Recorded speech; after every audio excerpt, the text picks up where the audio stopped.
إن الحمد لله نحمده ونستعينه ونستغفره ونؤمن به ونتوكل عليه ونعوذ بالله من شرور أنفسنا ومن سيئات أعمالنا من يهده الله فلا مضل له ومن يضلله فلا هادي له وأشهد أن لا إله إلا الله وحده لا شريك له وأشهد أن محمدا عبده ورسوله أما بعد فإن خير الحديث كتاب الله وخير الهدي هدي محمد صلى الله عليه وسلم وشر الأمور محدثاتها وكل محدثة بدعة وكل بدعة ضلالة وكل ضلالة في النار.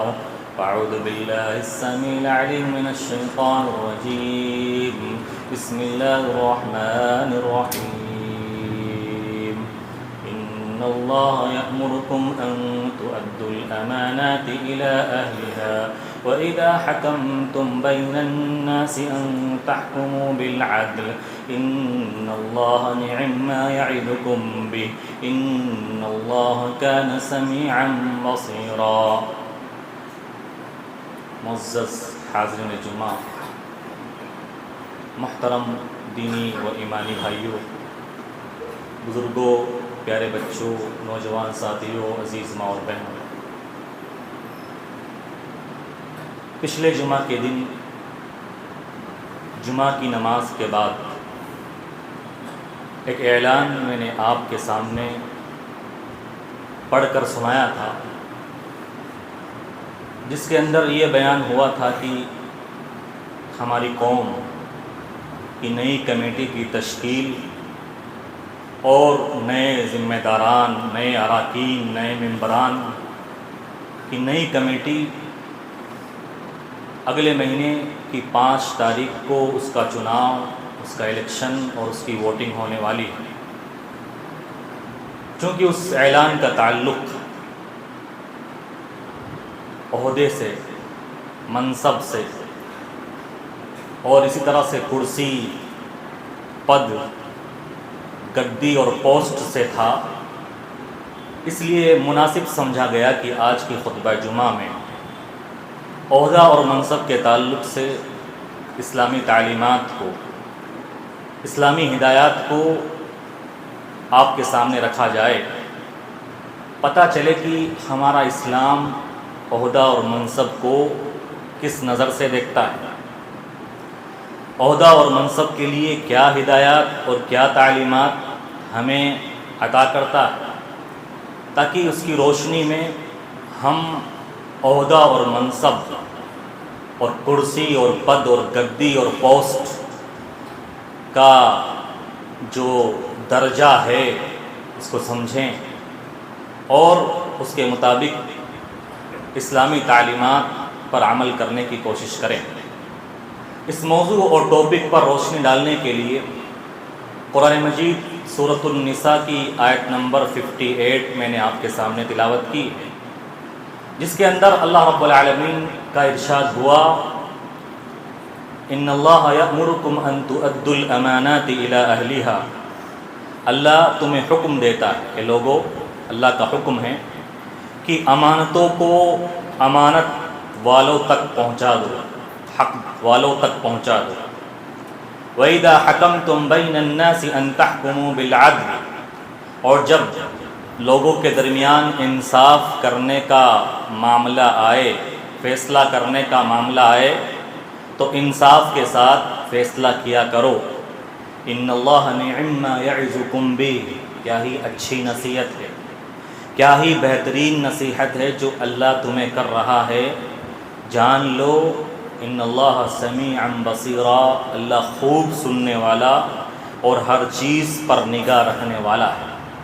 میرے بھائیو، اس آیت کے شان نزول کے تعلق سے مفسرین بیان کرتے ہیں کہ یہ آیت اس وقت نازل ہوئی 8 ہجری فتح مکہ کے موقع پر، جب اللہ کے نبی صلی اللہ علیہ وسلم مکہ آئے اور خانہ کعبہ میں داخل ہوئے. خانہ کعبہ کے دروازے کو کھولنے کے لیے خانہ کعبہ کے دروازے کی چابیاں عثمان بن طلحہ رضی اللہ عنہ کے پاس تھے۔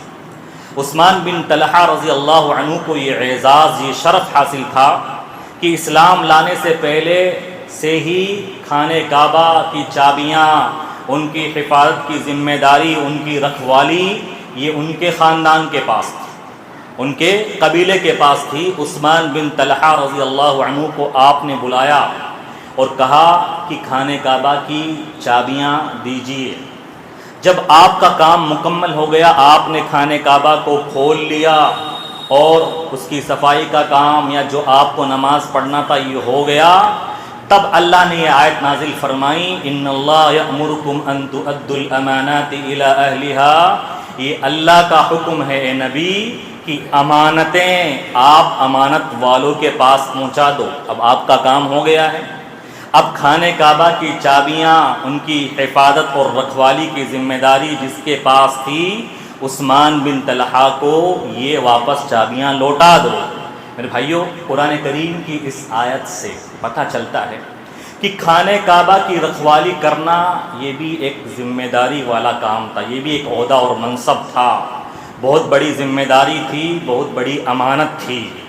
اس آیت کی روشنی میں ہمارا اسلام جو ہمیں تعلیم دے رہا ہے، اللہ رب العالمین بیان کر رہا ہے کہ عہدہ اور منصب یہ بہت بڑی امانت ہے، بہت بڑی ذمہ داری ہے۔ عہدہ اور منصب کیا ہے؟ عہدہ اور منصب چاہے حکومت کا ہو، چاہے مسجد کا ہو، چاہے مدرسے کا ہو، چاہے جماعت اور جمعیت کا ہو، چاہے کسی تنظیم کا ہو، آرگنائزیشن کا ہو، چاہے کسی ادارے کا ہو، چاہے کسی قوم اور خاندان اور قبیلے کا ہو، اقلیت کا ہو، چھوٹا ہو بڑا ہو۔ ہمارے ہاں دیکھیے، کسی کو ناظم بنایا جاتا ہے، کسی کو امیر بنایا جاتا ہے، کسی کو سیکرٹری بنایا جاتا ہے، کسی کو خزانچی کا عہدہ دیا جاتا ہے۔ تو عہدہ کوئی بھی عہدہ ہو، یہ بہت بڑی ذمہ داری ہے، بہت بڑی امانت ہے۔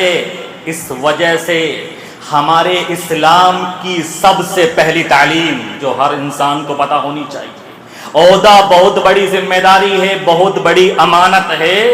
ہر کس و ناقص کو عہدہ اور منصب نہیں دیا جانا چاہیے۔ آپ کسی کو مسجد کی ذمہ داری سنبھال رہے ہو، عطا کر رہے ہو، دیکھ لو کہ اس کے اندر لیاقت اور صلاحیت اور قابلیت ہے یا نہیں۔ ہر کس و ناقص عہدے کے لائق نہیں ہوتا ہے، منصب کے لائق نہیں ہوتا ہے، کرسی اور پوسٹ کے لائق نہیں ہوتا ہے۔ آپ مدرسے، جماعت، جمعیت، تنظیم، ادارے، کسی کا بھی عہدہ اور منصب کسی کو عطا کر رہے ہو، دیکھ لو اس کے اندر استطاعت ہے یا نہیں، وہ عہدے کے لائق ہے یا نہیں۔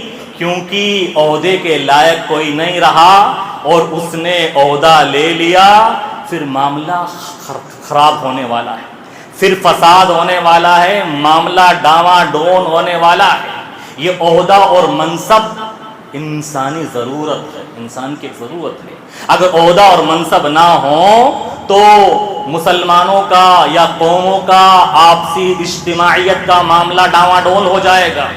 اگر عہدہ اور منصب ایک جیسے ہوں، سب ایک جیسے ہوں، اور لوگوں میں کوئی ذمہ دار نہ ہو، کوئی صدر نہ ہو، کوئی لیڈر نہ ہو، اور سب کو معاملہ سپرد کر دیا جائے اور سب ایک جیسے ہوں، تو پھر معاملہ درست نہیں رہ سکتا۔ لہذا عہدہ اور منصب یہ انسانوں کی ایک ضرورت ہے، اور اس ضرورت کی بھرپائی وہی لوگ کر سکتے ہیں جو اس کے اہل ہوتے ہیں، اس کے مستحق ہوتے ہیں۔ میرے بھائیوں، لوگوں کی رہبری کرنا، لوگوں کا لیڈر بن کر ان کا رہنما بننا، یہ اس دنیا کا سب سے مشکل ترین کام ہے۔ کیا سمجھتے ہیں آپ؟ آسان کام نہیں ہے۔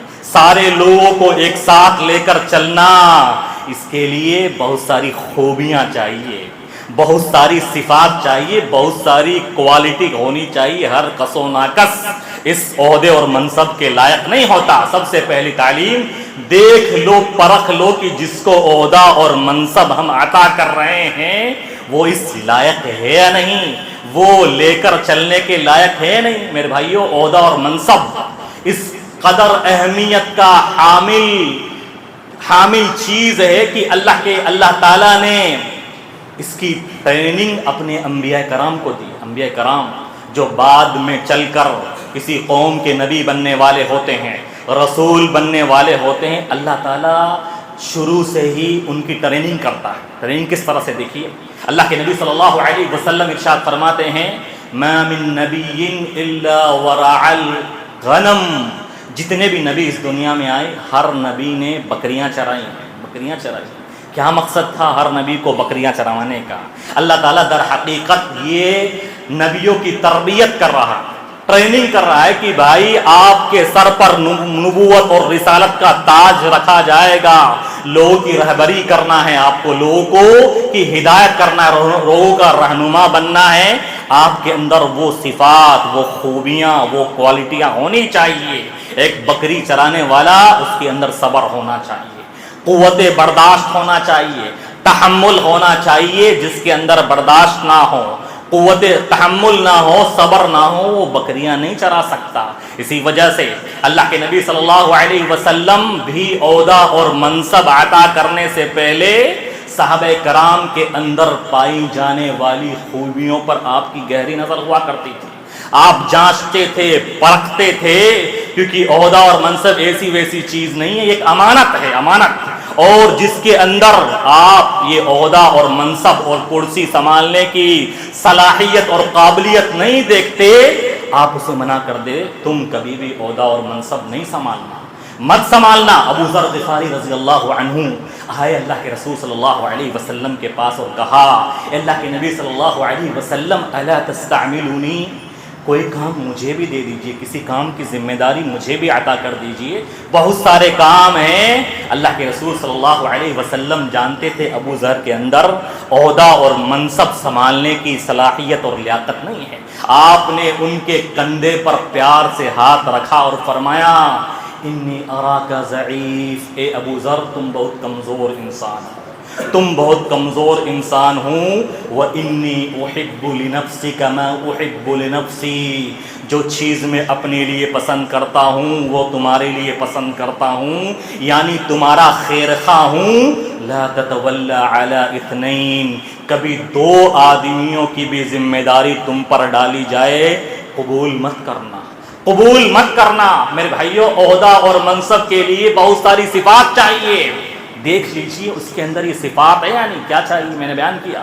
صبر ہونا چاہیے، حوصلہ ہونا چاہیے، برداشت ہونا چاہیے، ملنساری ہونا چاہیے، اسی طرح سے غصہ پینے کی طاقت ہونا چاہیے، شجاعت ہونی چاہیے، دلیری ہونی چاہیے، معاملات کی تحقیق کرنے کا فن ہونا چاہیے، جلد بازی نہیں ہونی چاہیے. اسی طرح سے لوگوں کو ملانے والی ذہنیت ہونی چاہیے. یہ خوبیاں جس کے اندر ہو وہ عہدہ اور منصب کے لائق ہوتا ہے.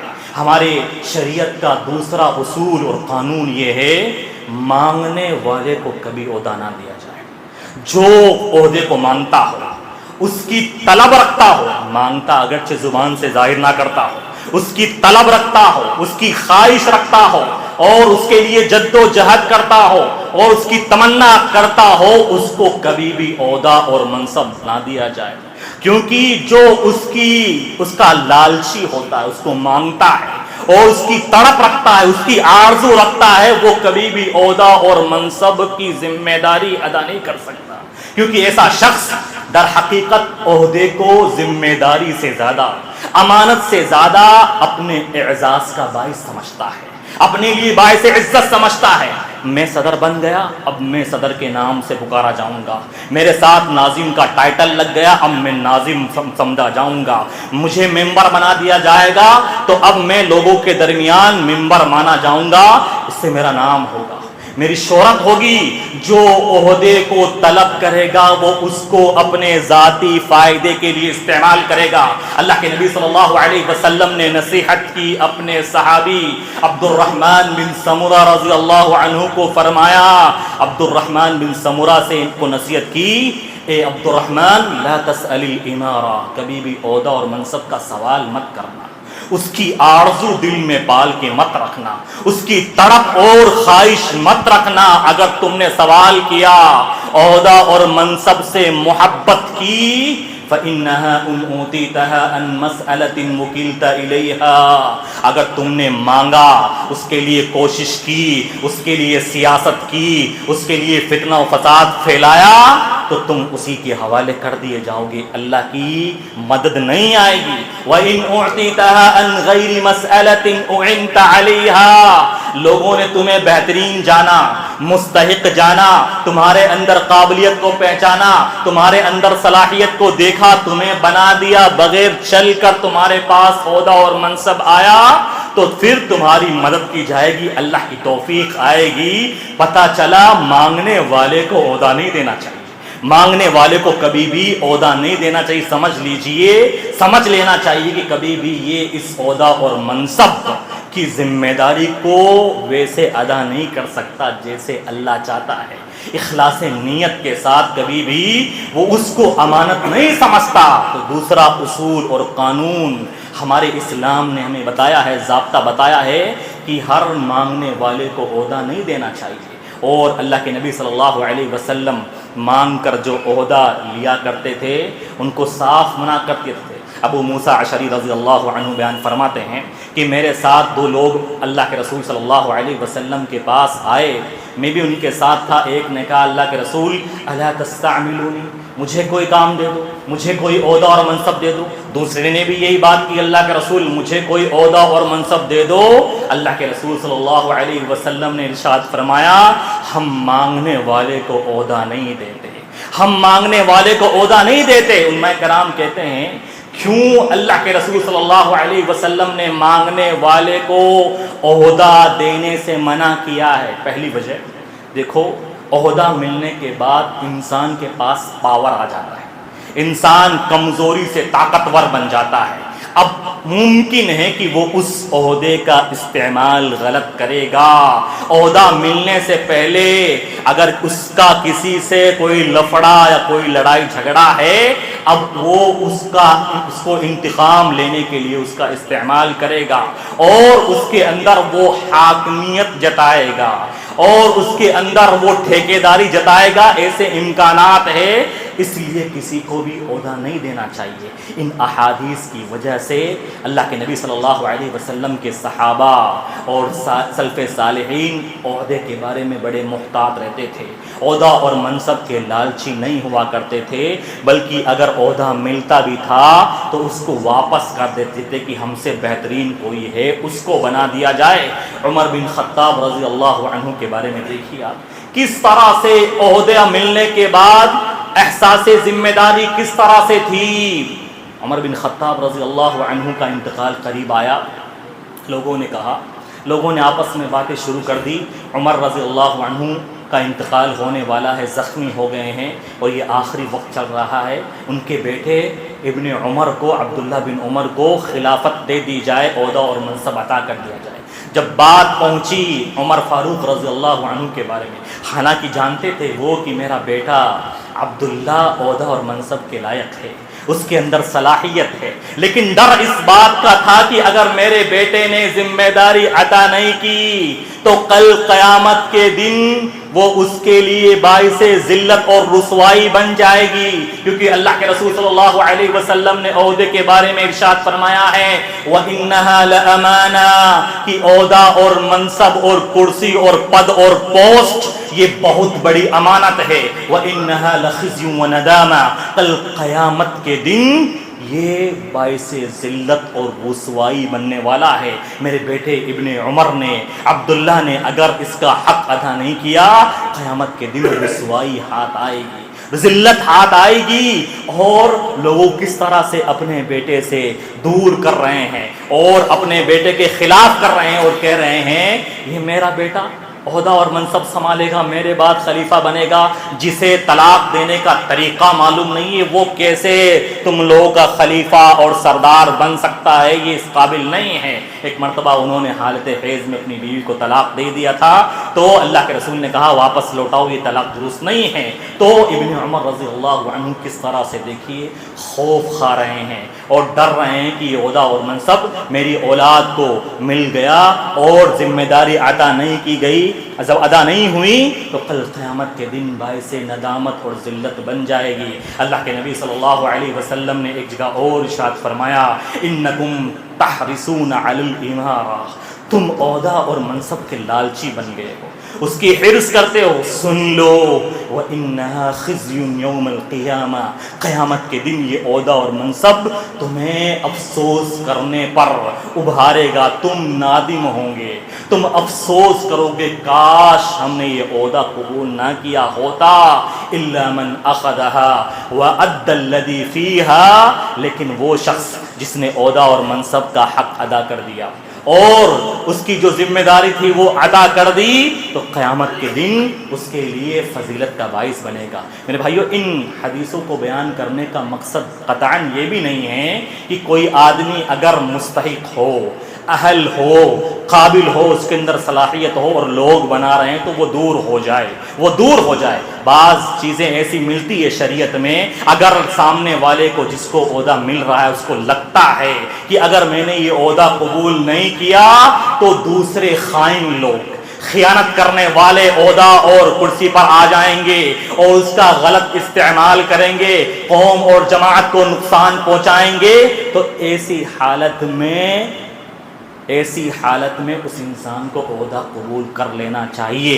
یوسف علیہ السلام کے قصے میں ہمیں ملتا ہے کہ یوسف علیہ السلام نے چل کر بادشاہ مصر سے کہا تھا اجعلنی علی خزائن الارض، اے بادشاہ مصر مجھے اپنا فائنینس منسٹر بنا دو، وزیر خزانہ بنا دو، انی حفیظ علیم، میں امانت کا محافظ بھی ہوں اور جانکار بھی ہوں۔ پتہ چلا اگر ضرورت ایسی آئے، کسی کو پتہ چلے اور اللہ نے اس کو عقل دی ہے، اس کو صلاحیت دی ہے، علم کی دولت سے نوازا ہے اور لوگ اس سے گزارش کر رہے ہیں، چل کر اس کے پاس عہدہ آ رہا ہے اور اسے پتہ چل رہا ہے اگر میں نے یہ عہدہ قبول نہیں کیا تو معاملہ خراب ہو جائے گا، خیانت کرنے والے اس عہدے کو لے لیں گے اور قرب قیامت تو ہوگا ہی ایسا جب سچوں کو جھوٹا مانا جائے گا، جھوٹے سچے مانے جائیں گے اور خیانت کرنے والے امانت دار سمجھے جائیں گے، اس وقت ایسا ہوگا۔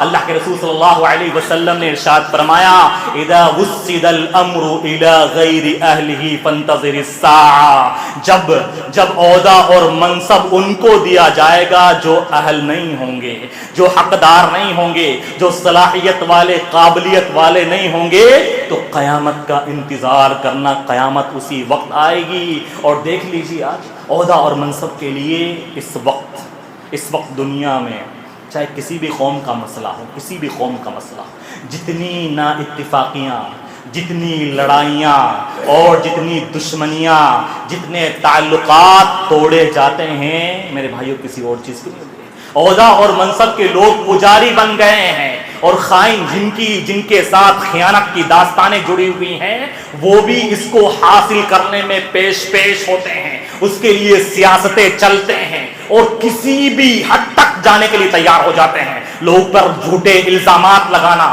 ان کی غیبت چغلی کرنا، ان پر بہتان تراشی کرنا، ان کو گرانے کی کوشش کرنا، کسی بھی حد تک جانے کے لیے تیار ہیں اور برسوں کے تعلقات اور محبتیں اور رشتے داریاں اس سے توڑی جاتی اور ختم کی جاتی ہے۔ اللہ کے رسول صلی اللہ علیہ وسلم نے کہا قرب قیامت ایسا ہی ہوگا۔ میرے بھائیوں، عہدہ اور منصب کے تعلق سے جیسا کہ میں نے کہا ہمارے اسلاف بڑا ہی خوف کھایا کرتے تھے کیونکہ وہ اسے ذمہ داری سمجھتے تھے، اسے امانت سمجھتے تھے، باعث اعزاز اور شرف کی بات نہیں سمجھتے تھے۔ عمر فاروق رضی اللہ عنہ جن کا میں نے ذکر کیا، جب ان کی وفات کا وقت قریب تھا تو رو رہے تھے تو لوگوں نے پوچھا آپ کیوں رو رہے ہیں؟ آپ مسلمانوں کے خلیفہ اور آپ نے کیا خلافت کی ہے، آپ کی خلافت میں اسلام کہاں تک پہنچا اور آپ نے باطل کا کس طرح سے ڈٹ کے سامنا کیا ہے۔ اے عمر تم خوش ہو جاؤ، تمہارے لیے جنت لکھی لکھائی ہے، اللہ کے رسول نے بشارت دی ہے۔ عمر کے الفاظ تاریخ کے اندر سونے کے پانی سے لکھے جانے کے قابل ہے۔ انہوں نے کیا کہا؟ کیا احساس ذمہ داری تھی، کیا اللہ کا خوف تھا؟ تم مجھے یہ خوشی بتا رہے ہو اگر میری خلافت میں عراق کی گلیوں میں کسی سڑک پر اگر کوئی کھچر گر گیا، اسے چوٹ لگ گئی، کل قیامت کے دن اللہ مجھ سے سوال کر لے گا تمہاری خلافت تھی، بادشاہت تمہارے پاس تھی، تمہاری خلافت میں تم نے سڑک درست کیوں نہیں کروائی؟ ایک جانور پھسل کر گر گیا اور وہ زخمی ہو گیا تو میں کیا جواب دوں گا؟ کل قیامت کے دن اگر میری خلافت کے اوپر مجھ سے یہ کہہ دیا جائے لا لی ولا علیہ، تم نے جو خلافت کی ہے نہ تم اجر و ثواب کے مستحق ہو، نہ تمہاری کوئی پکڑ ہے، تو بھی میں اپنے آپ کو کامیاب سمجھوں گا، میں اپنے آپ کو کامیاب سمجھوں گا۔ لیکن لوگ کس طرح سے اس عہدے پر جم جاتے ہیں اور اس طرح کی سیاست کرتے ہیں، بھولے بھالے لوگوں پر جھوٹے جھوٹے الزام لگاتے ہیں۔ اللہ انہیں مرنے سے پہلے توبہ کرنے کی توفیق نصیب فرمائے، اللہ ان کو ہدایت نصیب فرمائے۔ ایسی ایسی چالیں بیچارے بھولے بھالے لوگ ذہنی ڈپریشن میں مبتلا ہو کر غمگین ہو کر پریشان ہو جاتے ہیں۔ دیکھیے میرے بھائیوں کس طرح سے ہمارے اسلاف عہدے اور منصب سے بھاگا کرتے تھے۔ عمر بن عبد العزیز 5ویں خلیفہ شمار ہوتے ہیں اور انہوں نے اپنی خلافت 1 سال کی خلافت کیا عدل و انصاف قائم کیا۔ انسانی تاریخ میں ایسا عدل و انصاف نہیں دیکھا گیا۔ جانور ان کی خلافت میں صف بصف چلا کرتے تھے، شیر اپنی صف میں چلا کرتے تھے، اور اسی طرح سے بکریاں اور بھیڑ اپنے صف میں چلا، کوئی کسی پر ظلم نہیں کرتا تھا۔ اور کیا برکت تھی ان کے زمانے میں، گیہوں کا دانہ بھی انگور کے دانے کے برابر ہوا کرتا تھا۔ عمر بن عبد العزیز کیسے خلیفہ بنے، کیا ذمہ داری تھی؟ اموی خلیفہ سلیمان بن عبد الملک کا انتقال ہونے والا تھا، وہ بڑا اچھا خلیفہ تھا۔ تو ان کے زمانے میں یہ ایک عالم تھے رجا بن حیوہ نے کہا اے سلیمان بن عبد الملک، آپ اپنی زندگی میں اگر ایک کام کر کے چلے جائیں گے تو بہت فائدہ ہوگا، آپ کی زندگی کا سب سے بڑا کام ہوگا، بتائیے کون سا کام ہے؟ بادشاہ نے کہا سلیمان بن عبد الملک آپ اپنے مرنے سے پہلے وصیت کر کے چلے جائیے کہ آپ کے مرنے کے بعد عمر بن عبد العزیز خلیفہ ہوگا۔ اموی خلافت میں دستور قانون یہ تھا، رائج یہ تھا کہ مرنے والے کے بعد اس کا بھائی خلیفہ بنتا تھا، ایٹومیٹک خلیفہ بنتا تھا۔ سلیمان بن عبد الملک کے بعد ہشام بن عبد الملک جو ان کا بھائی تھا اسے خلیفہ بننا تھا، لیکن رجا بن حیوہ اس وقت ایک عالم تھے، انہوں نے کہا آپ مرنے سے پہلے یہ وصیت کر کے چلے جائیے کہ آپ کے بعد خلیفہ عمر بن عبد العزیز ہوں گے۔ سلیمان بن عبد الملک نے اپنے خاندان والوں کو، قبیلے والوں کو مسجد میں جمع کیا اور کہا کیا میں تمہیں ایک وصیت کرتا ہوں، میرے مرنے کے بعد اس وصیت پر عمل کرو گے؟ خاندان قبیلے والوں نے کہا ہاں ضرور کریں گے، ضرور کریں گے۔ تو انہوں نے ایک تحریر لکھی ایک چٹھی کے اندر اور اس میں لکھ دیا کہ میرے مرنے کے بعد عمر بن عبد العزیز خلیفہ ہوں گے۔ ہشام بن عبد الملک یہی سمجھ رہا تھا کہ میری ہی وصیت کر کے جائیں گے، اور کیا کر کے جائیں گے۔ جب سلیمان بن عبد الملک کا انتقال ہو گیا، لوگ جمع ہوئے وصیت کو پڑھنے کے لیے، ایک طرف عمر بن عبد العزیز مسجد کے کنارے بیٹھے تھے، ایک طرف ہشام بن عبد الملک سلیمان کا بھائی بیٹھا ہوا تھا، خوشی میں تھا کہ آج مجھے خلافت ملنے والی ہے۔ جب وہ تحریر پڑھ کے سنائی گئی تو مسجد کے دونوں طرف سے آواز آئی انا للہ و انا الیہ راجعون۔ ہشام بن عبد الملک نے یہ کلمات پڑھے کہ اس کے سارے سپنے چوپٹ ہو گئے، ساری تمنائیں غارت ہو گئی، اور عمر بن عبد العزیز نے اس وجہ سے انا للہ پڑھا کہ اب اتنا بڑا بوجھ میرے اوپر آ گیا ہے، اس میں اگر کوتاہی ہو گئی، بے احتیاطی ہو گئی، غفلت ہو گئی، سستی ہو گئی تو پھر میرا کیا بنے گا۔ دیکھیے کس طرح سے ڈر کھایا کرتے تھے میرے بھائی، ڈر کھایا کرتے تھے۔ اور آج عہدہ اور منصب کے لالچی لوگ کس طرح سے دھڑلے سے کام کر رہے ہیں میرے بھائیوں۔ ہم اور ہماری بھی ذمہ داری بنتی ہے، سننے والوں کو بھی، اور جو عہدہ اور منصب پر دوسروں کو فائز کرتے ہیں ان کی بھی ذمہ داری بنتی ہے، وہ ایسے لوگوں کو لے کر آئیں، ایسے آدمی کو جماعت جمعیت کا ذمہ دار بنائیں، کسی بھی عہدے پر قوم کے فائز کریں جن کے اندر اخلاص ہو، جس کے اندر اخلاص ہو، وہ اللہ کو راضی کرنا چاہتا ہو، اللہ کا خوف ہو، نام کمانا اپنا ذاتی فائدہ مقصد نہ ہو، لوگ دنیا کمانے کے لیے، دنیا بنانے کے لیے، عہدہ اور منصب کے لیے لڑائیاں کرتے ہیں، فتنے و فساد برپا کرتے ہیں، ایسا شخص کبھی بھی قوم کے لیے، جماعت کے لیے بہتر نہیں ہو سکتا۔ ہمیشہ مخلص لوگوں کو، اللہ والے لوگوں کو آپ عہدہ اور منصب دلائیں۔ جو ایسا آدمی جس کے اندر احساس ذمہ داری ہو، جو ذمہ داری کا احساس کرنے والا ہو اور اس کو ایک امانت سمجھتا ہو، اسی طرح سے عہدہ اور منصب کے اندر ہمارا اسلام مشاورتی نظام چاہتا ہے۔ ایسا عہدہ اور منصب پر فائز ہونے والا جو تاناشاہی کرے، ڈکٹیٹرشپ اپنائے، میں ہوں سب کچھ جو ہوں، میں نے جو فیصلہ کر دیا وہ کر دیا، اور انا اور ایگو میں اتر جائے، میرے بھائیو قوم اور جماعت کا کام یہ مشورے سے چلتا ہے۔ اللہ کے رسول صلی اللہ علیہ وسلم سب سے عقل مند انسان تھے، اللہ نے آپ کو حکم دیا وشاورہم فی الامر، اے نبی پاک آپ کسی بھی اہم معاملے میں اپنے صحابہ سے مشورہ کیا کریں، ڈکٹیٹرشپ نہیں ہونی چاہیے۔ جو ڈکٹیٹرشپ اپنائے وہ کبھی بھی عہدہ اور منصب کا حق ادا نہیں کر سکتا۔ ہم ایسے آدمی کو عہدہ اور منصب پر فائز کرتے ہیں جو خیانت کرنے والا ہے، کل قیامت کے دن ہماری بھی پکڑ ہونے والی ہے۔ لوگ جانتے سب کچھ ہیں، اس کے ساتھ خیانت کی داستانیں جڑی ہوئی ہے، لیکن خاموش رہتے ہیں۔ ایسے خاموش رہنے والے گونگے شیطان ہے، شیطان جو بولتا نہیں، گونگا ہے۔ میرے بھائیوں ایسے لوگوں کو گدی سے اتارنا بھی ضروری ہے۔ کل قیامت کے دن سوال ہوگا ایسے لوگوں سے جن کو اللہ نے کیسے بھی پاور دیا ہے، بولنے کی صلاحیت دی ہے، اور کوئی کسی طرح کا بھی اسٹیٹس دیا ہے، وہ ایسے خائن لوگوں کو ہٹائے، اچھے لوگوں کو لے کر آئے تاکہ قوم کا فائدہ ہو، جماعت کا فائدہ ہو، اور ذاتی مفاد کے لیے ایسے کام کرنے والے رونما نہ ہو۔ میرے بھائیوں عہدہ اور منصب کے تعلق سے ہمارے اسلام کی بہت ساری تعلیمات ہیں۔ ڈکٹیٹرشپ چلانے والا کبھی بھی عہدے کا حق ادا نہیں کر سکتا۔ اسلام مشاورتی نظام چاہتا ہے، کوئی بھی معاملہ ہو، مسجد کا معاملہ ہو، مدرسے کا معاملہ ہو، جماعت جمعیت کا معاملہ ہو، اقلیت کا معاملہ ہو، قوم و خاندان کا معاملہ ہو، اگر ایک آدمی صرف اپنی منمانی چلائے گا، فیصلے کرے گا، تو فتنہ و فساد پیدا ہو جائے گا اور کسی بھی چیز کا کام آسانی سے نہیں چل سکتا۔